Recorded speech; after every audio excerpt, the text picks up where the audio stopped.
Good morning, everyone. Suburban Sentinel here with another prepping related video. And I've been trying to get to this topic for a couple of months now. As preppers, we try to get ready for a variety of both natural and man-made disasters. Of course, we have things that are completely beyond our control, storms and earthquakes. And then we have the man-made situations, civil unrest, government tyranny, whatever you can possibly imagine. One thing that many people prep for, which I do myself and I agree is important, is prepping for financial collapse. But that's not the topic of this video. One thing you don't hear about very much is prepping for financial tyranny, which is probably well related to financial collapse, but in my opinion, deserves its own attention.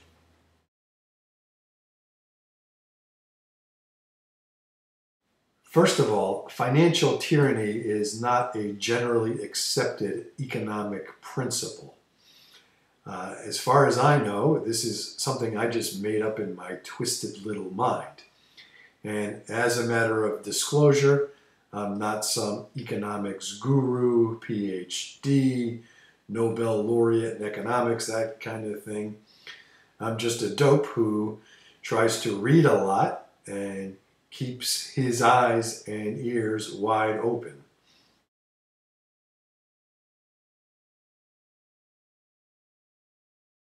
Anyway, I'm defining financial tyranny as the government's wrongful taking of property and or accumulated wealth under color of law. And to me, there's two aspects to this kind of taking.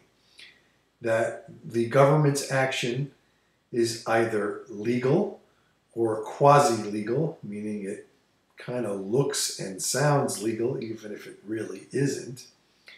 And second, that the property in question has already been earned or accumulated and taxed under normal circumstances under the law.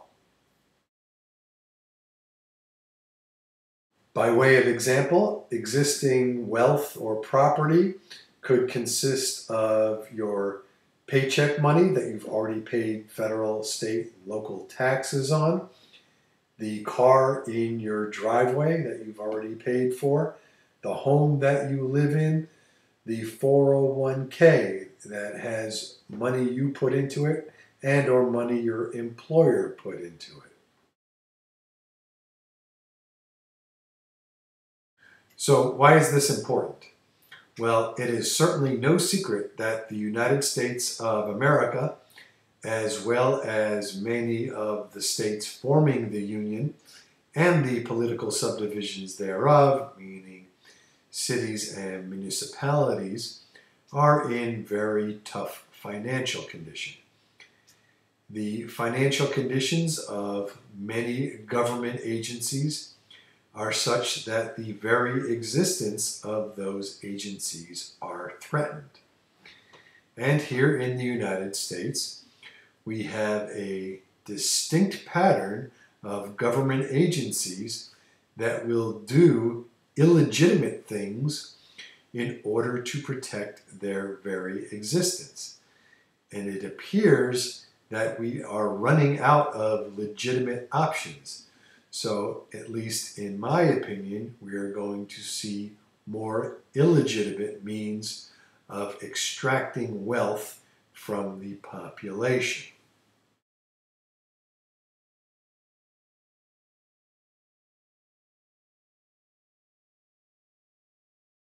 Here in the U.S., our federal government has been engaged in a pattern of illegitimate activity for decades. Most notably is our budget deficit. The federal government is unable, or at least unwilling, to live within its means. So, in response, what we have as a people been doing is financing our budget deficit by selling sovereign debt, and even worse, we are creating U.S. currency out of thin air through such programs as quantitative easing.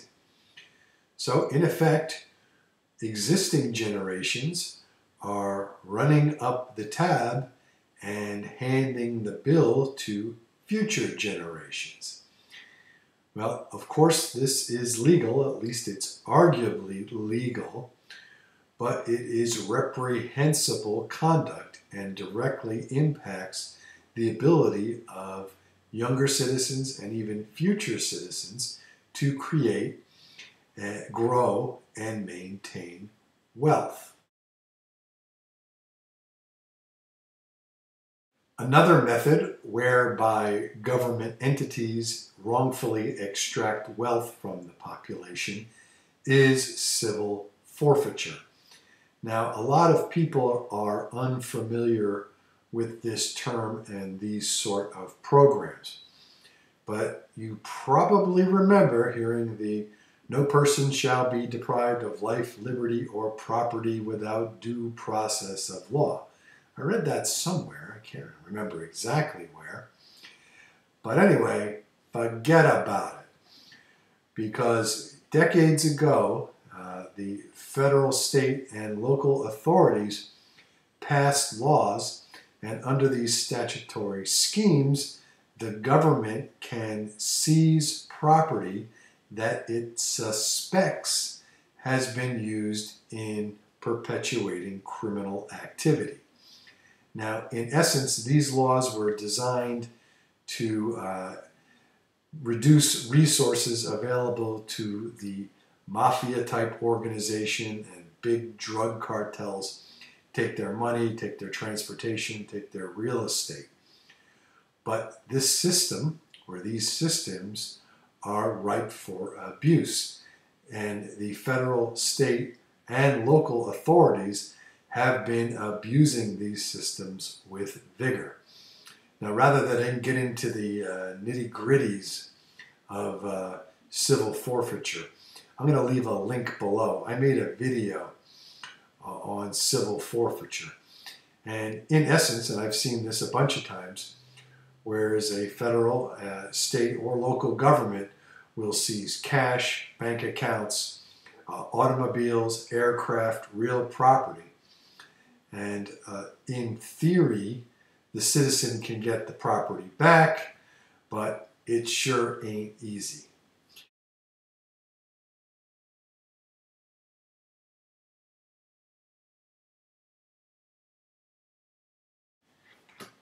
If these and other existing government scams aren't enough, we have a whole bunch more waiting right on our doorsteps.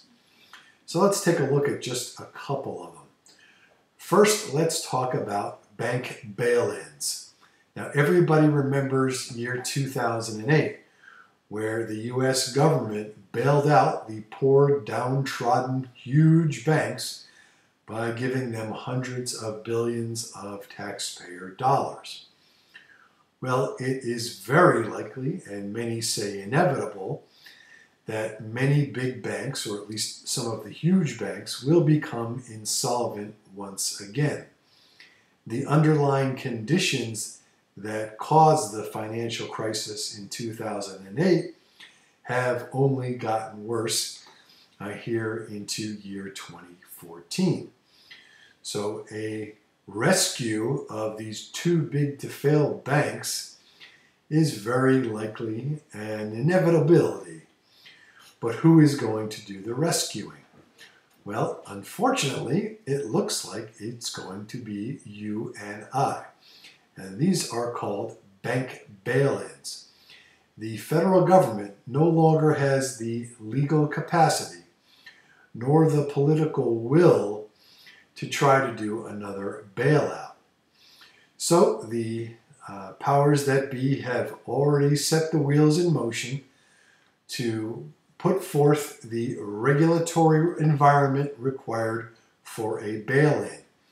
And in a bail-in, the banks who are short on cash or illiquid or essentially bankrupt will be able to correct their situations by taking depositor money directly. In essence, the banks will steal your money. And you've probably heard this before. This, in fact, was the case in the country of Cyprus. And under Cypriot law, the big banks seized depositor money. If you think your money is protected via the FDIC, you are sadly mistaken, because by law, the banks only have to set aside 1.15% of depositor money for insurance. In addition, the regulatory framework will wipe out any FDIC money and give it to creditors of the banks involved in their financial shenanigans before they give it to depositors. Welcome to America. Now, I'm not going to get into the nitty-gritties of bank bail-ins. I did a video on this as well, and I will leave a link below.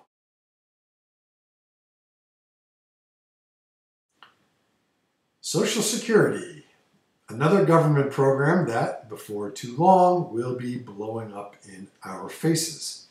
Now, most people know how Social Security retirement works. Essentially, you as a worker, whether you're an employee or you own a business, put money into the Social Security system. Then when you retire, at least in theory, you're supposed to get your money back as retirement benefits. And the newer, younger workers help support the older, retired workers. And for a few decades, the system kind of worked. However, it's not working now. The politicians all talk about the Social Security lockbox, like it's an account with this vast sum of money reserved for people who are retired. Well, if you think that there really is a vault with cash or gold in it somewhere for all these retirees who put money into the system over the decades, you are sadly misinformed.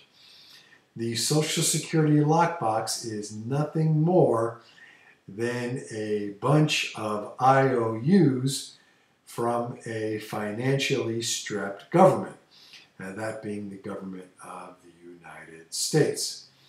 So Social Security is not going to be insolvent at some point.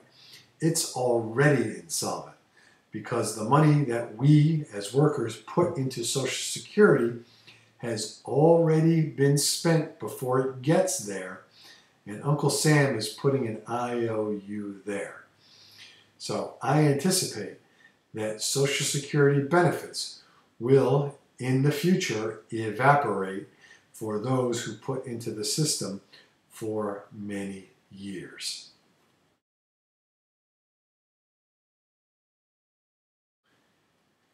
As far as finding ways of liberating your property and money from you, I believe the government has barely scratched the surface. And the future could be really scary, up to and including the use of some form of involuntary servitude. So let's take a hypothetical example. Let's assume that the federal politicians get together with their favorite donors, who happen to be executives from the too-big-to-fail banks.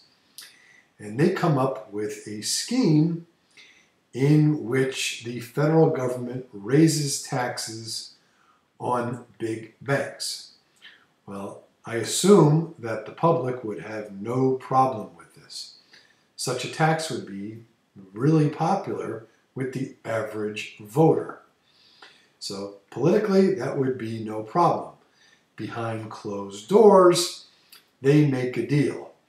And that deal would be something to the effect of that tax money, we are going to take half, us being the government, and the other half will go back to you. And how will it come back to the big banks? Well, all it would take is a little tiny change in the bankruptcy code. And that stuff is really boring and no one reads it. And before anyone knows what's happening, it'll be law. And we could pass a bankruptcy law saying that obligations to banks have the same priority as taxes and child support. So, for example, let's say Joe Schmo's wife throws him out and divorces him, and the poor SOB can no longer pay his credit card bill or his car note. Well, too bad for little Johnny who needs his child support. The big bank will split the child support with Johnny, and Johnny can eat half meals to make sure that the big bank gets their money back, because poor Joe Schmo couldn't discharge the debt in bankruptcy.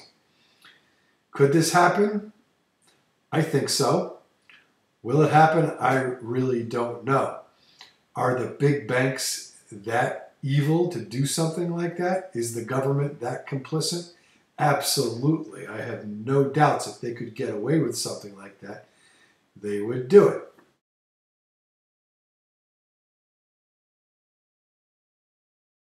What I refer to as financial tyranny isn't some wingnut conspiracy theory coming somewhere from outer space, or at least from far out in left field. Financial tyranny is here and it's now. The only question is how much worse will it get? It's also one of the hardest things to prep for. We don't know how bad it will get. We don't know what it will look like. It's a very complex problem, and there is no one solution. And my wife and I are struggling with the financial tyranny aspects of prepping at this moment.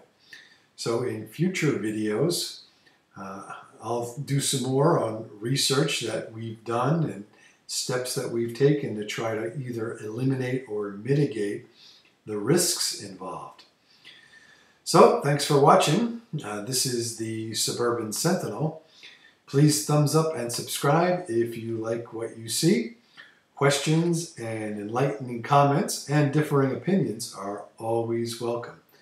Prep and be safe, everybody.